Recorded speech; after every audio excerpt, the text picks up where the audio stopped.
And now on health matters, the Kenya Union of Clinical Officers want the government to heighten surveillance along common borders with Uganda and the Western Transport Corridor to minimize the possibility of an Ebola outbreak.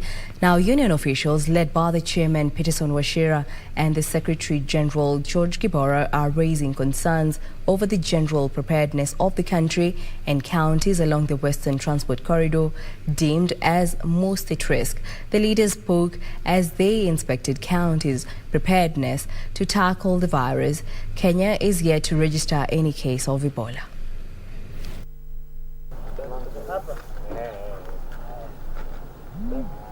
We hear the issues of Ebola.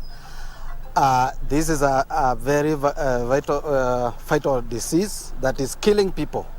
And we need to say that in our assessment we have found very key information whereby we find that our borders are still very porous and there is no check system that has been put in place. So that's to mean there is no clear surveillance which is there.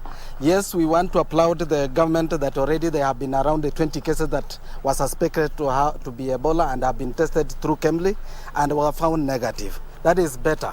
But we want to say categorically, if any case were to turn positive, the issues and the strategies that need to be put in place are not very clear. One is that when you announce, for instance, last week we saw a lot of pronunciation from the ministry. They announced that we as a country, we are ready to ensure that we can be able to handle any case if tested positive. But you cannot manage this disease on the table. This disease is managed in the field. So as we have been moving around in the field, we have found clearly that healthcare workers have not been sensitized. We have not set a psychosocial support to these healthcare workers. Surveillance is not happening. Because if you don't do this, what means is that the surveillance is down and also control of this disease, if any case will get any case, will not be possible. We were expecting that at the border points, at least would have medics who are sensitized. The outpatient and triage, you'd find them in protective gear. And we are saying at the minimum, you expect them to be having a gown, a shield or a screen or goggles and a mask. And those things are actually not there. So if somebody were to come in with Ebola, the first person that will be infected is that nurse who is triaging, and the clinic officer will be able to diagnose and tell the others that this person might be having Ebola.